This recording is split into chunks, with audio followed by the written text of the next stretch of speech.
The question that we need to answer is the following. Susan has to collect data for her brother at university. She has to measure the temperature of the contents of a pot plant container. She has to take actual readings with two thermometers. The one reads in degrees Fahrenheit and the other in degrees Celsius. Her brother's professor wants to know the correlation coefficient between the two thermometers.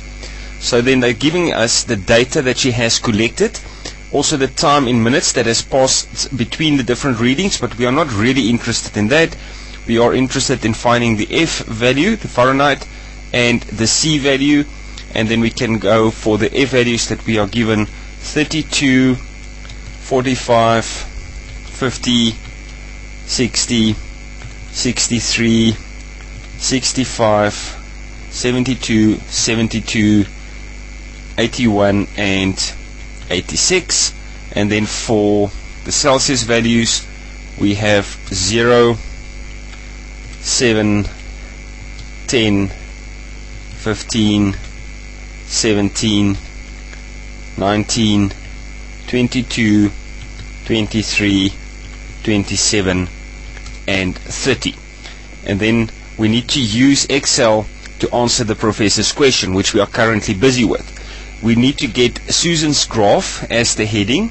We need to get Fahrenheit as the y-axis and Celsius for the label as the x-axis. So first of all, we'll go to Tools, go to Add-ins, make sure that Analysis Toolpack is ticked. That is fine. Then we'll select the data and we'll go to the chart wizard there and we'll select the XY scatter graph. We say Next. Then we go to Series and we say the name of this graph, as we are told to do, will be Susan's graph.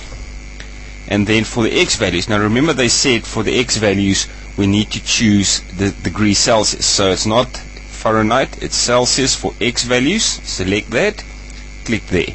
Then for the Y values we'll select the Fahrenheit values, which will now be those values there, and we click on there and we can say Next. Then we have Susan's graph.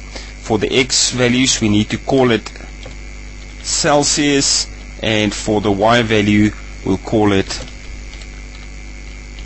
Fahrenheit, and we can then just say Finish. And then we have the graph, and then we'll go to Chart, we'll say Add a trend line, choose Linear, Options, display the equation for us as well as the R squared value,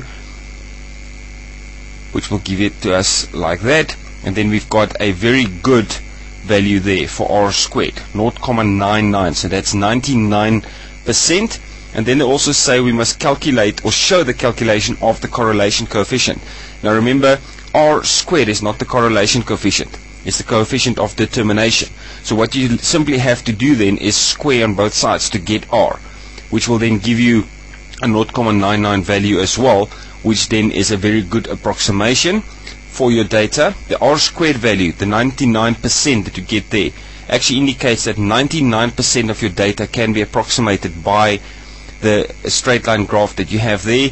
And if you get the R value, it's also a very good value in terms of the normal R value, which means there's a very good correlation between the two thermometers, one reading in Fahrenheit and the other one reading in